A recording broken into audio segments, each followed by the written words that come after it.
Bien, para continuar vamos a repasar brevemente o vamos a hacer una breve introducción a cada una de las aprobaciones específicas que habíamos enumerado en la primera parte, ¿sí? La primera es mercancías peligrosas. El anexo 6 de la OASI y también, bueno, el AR 121, el AR 131, etcétera, requieren que los explotadores obtengan una aprobación específica para el transporte de mercancías peligrosas por vía aérea, ¿sí? Entonces, los explotadores se dividirán entre los que tienen aprobación y los que no tienen aprobación. A diferencia, a diferencia de las demás aprobaciones específicas, los explotadores que no estén autorizados al transporte de mercancías peligrosas, ¿sí? Que no tengan la aprobación específica, de todas maneras deben desarrollar un programa de instrucción para su personal, justamente para aprender a reconocer y a rechazar las mercancías peligrosas en virtud a que ellos no tienen esa autorización. Lo mismo deben desarrollar procedimientos en su manual de operaciones relacionados eh, con los temas de reconocimiento y rechazo de las mercancías peligrosas y eventualmente procedimientos de emergencia en caso de que de todas maneras hubiera una emergencia con mercancías peligrosas en vuelo. Entonces, les decía, la diferencia con las otras aprobaciones específicas es que, por ejemplo, PBN, RBCM, EDTO, si yo no tengo esa aprobación, no necesito desarrollar un programa de instrucción o procedimientos y manual de operaciones, pero en el caso de mercancías peligrosas sí es necesario.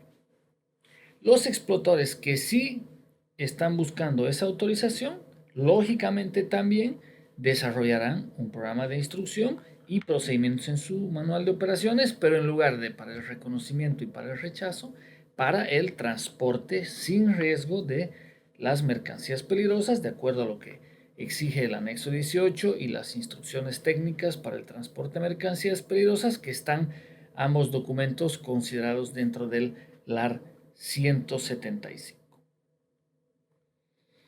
Bien, en cuanto a operaciones con baja visibilidad, las operaciones con baja visibilidad o low visibility operations comprenden las operaciones de despegue, las operaciones de aproximación y aterrizaje, también conocidos como las aproximaciones K2 y K3 y LS K2 y K3, y los créditos operacionales que se otorgan por el uso de visualizadores de cabeza alta o head-up display o Enhanced Vision System, ¿sí? Los visualizadores que mejoran o ofrecen una visión sintética de la parte exterior de la aeronave. En cuanto al despegue, ¿sí? Operaciones de baja visibilidad durante el despegue. ¿Qué nos dice la reglamentación? ¿Sí? Dice que si los mínimos de despegue, ¿ok?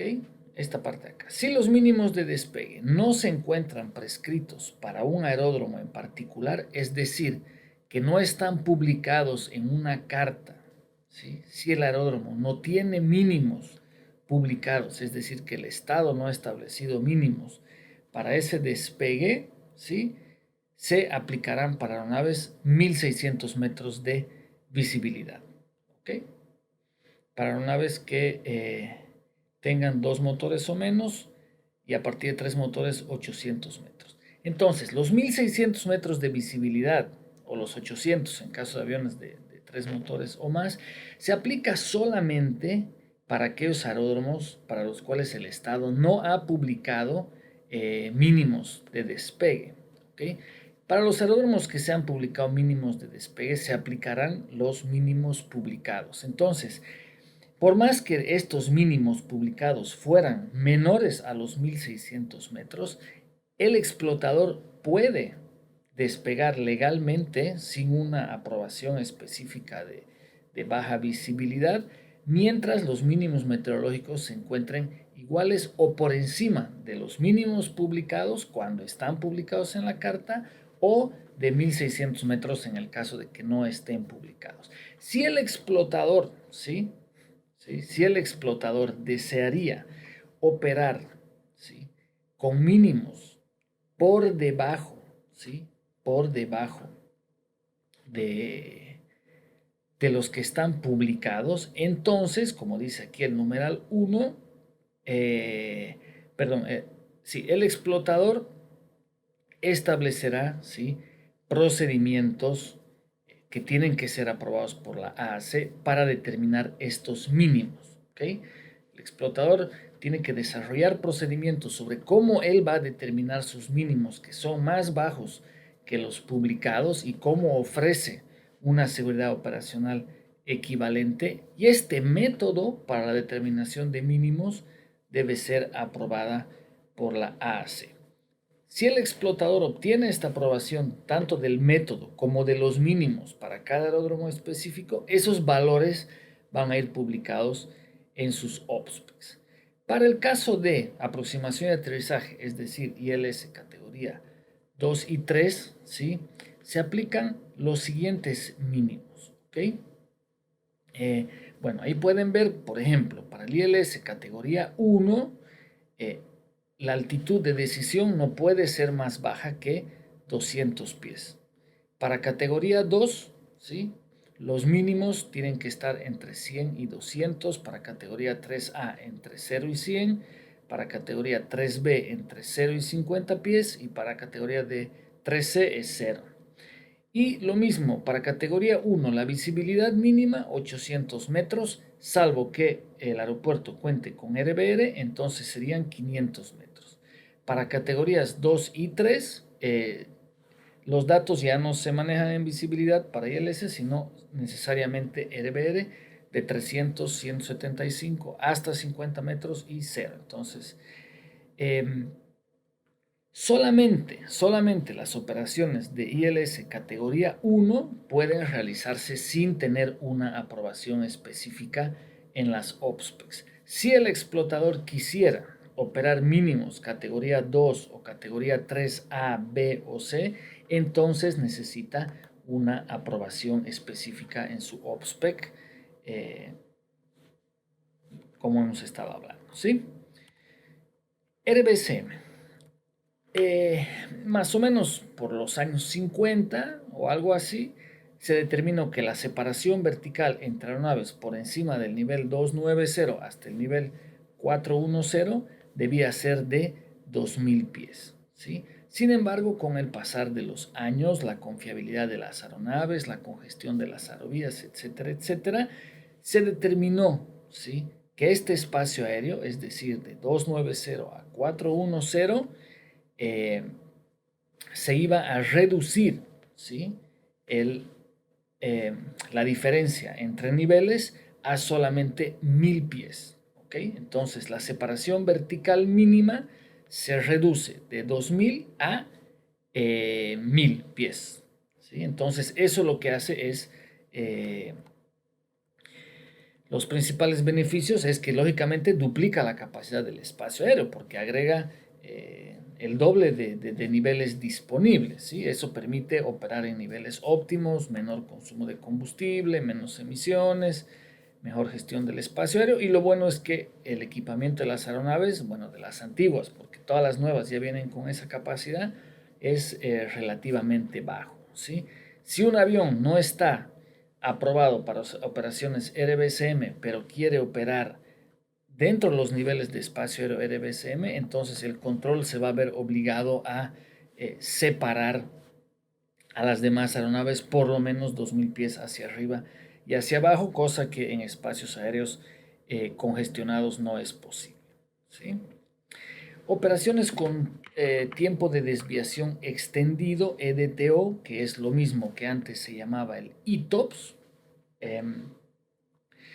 Estas operaciones ahora aplican a aviones con 2 o más motores. Antes, cuando se llamaba ETOPS, solo se aplicaba a aviones con 2 motores. Ahora el concepto EDTO aplica a aviones con 2 o más motores, ¿sí? Por ejemplo, si yo quiero volar de un punto A a un punto B, ¿sí?, El Estado lo que hace normalmente es determinar un umbral de tiempo, ¿sí? Comúnmente el umbral de tiempo es 60 minutos, ¿ok? Entonces, yo tengo 60 minutos de vuelo desde el punto A y 60 minutos de vuelo desde el punto B, ¿sí? El reglamento lo que dice es que yo en todo momento debo tener un aeródromo adecuado a 60 minutos de vuelo, por si me falla el motor, por si se me prende fuego algún sistema, por si tengo una emergencia, siempre tengo que estar a 60 minutos de un aeródromo.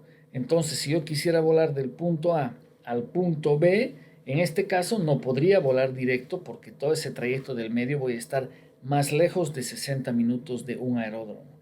Para esta figura, lo que yo bueno, si quisiera volar directo, necesitaría una aprobación de EDTO. Para volar esta ruta de A a B, necesito ubicar un aeródromo alterno que me permita, ¿sí?, operar todo el tiempo de vuelo dentro de los 60 minutos de vuelo. Entonces, lo que hace el EDTO, ¿sí?, la extensión de la desviación desde un aeropuerto adecuado, ¿sí?, lo que hace es extender el umbral, ¿sí? Este umbral que está identificado con la línea segmentada azul, en lugar de ser de 60 minutos, por ejemplo, ¿sí?, lo extiende a 90, ¿sí?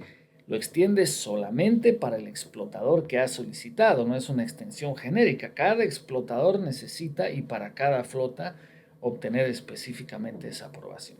Entonces, fíjense aquí que al extender el umbral de 60 a 90 minutos, ahora ya podríamos volar directo entre A y B porque en todo momento vamos a estar a menos de 90 minutos de un aeropuerto adecuado.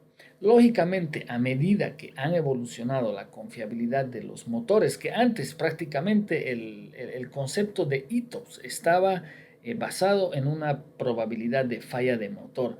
Ahora el concepto de EDTO está basado en cualquier sistema limitante. Uno es el motor, ¿sí?, pero otro es, por ejemplo, la capacidad que tienen los compartimientos de equipaje de contener un fuego. ¿Por cuánto tiempo puede contener un fuego no controlado una bodega de equipaje? ¿Sí? De nada serviría que el avión pueda volar 10 años sin parar con un motor inoperativo si se va a prender fuego el avión a la mitad del camino, ¿verdad? El concepto EDTO ha ido evolucionando, ¿sí? Los primeros EDTO eran de 120 minutos cuando todavía se llamaba ETOPS, luego pasó a 180 minutos, luego a 240, 330 y hoy, por ejemplo, el Airbus 350, el Boeing 787 ya tienen una opción de certificación de fábrica para hasta 370 minutos de EDTO. Para que se den una idea, en este mapa, ¿sí?, todo lo que está en color celeste es lo que está más allá de 60 minutos de tiempo de vuelo a un aeródromo adecuado, ¿sí? Fíjense ustedes entonces que es prácticamente imposible cruzar de Sudamérica al África o a Europa, salvo que nos demos una tremenda vuelta por Groenlandia, ¿verdad? Entonces, sin una operación EDTO es imposible hacer ese cruce, ¿sí? Ahora, fíjense, cuando subimos a 120, ¿sí?, cuando subimos a 120 minutos, ya son mucho menos regiones del mundo las que estarían excluidas o a más de 120 minutos de vuelo. Fíjense, con 180 la cobertura ya es casi prácticamente total. Imagínense ahora los aviones que vienen con EDTO de 330 minutos. ¿Sí? Esas aeronaves pueden volar en línea recta prácticamente de un punto a otro en cualquier parte del globo. Bien, aquí va a finalizar la segunda parte de esta presentación y a continuación en la tercera parte vamos a continuar con las demás aprobaciones específicas.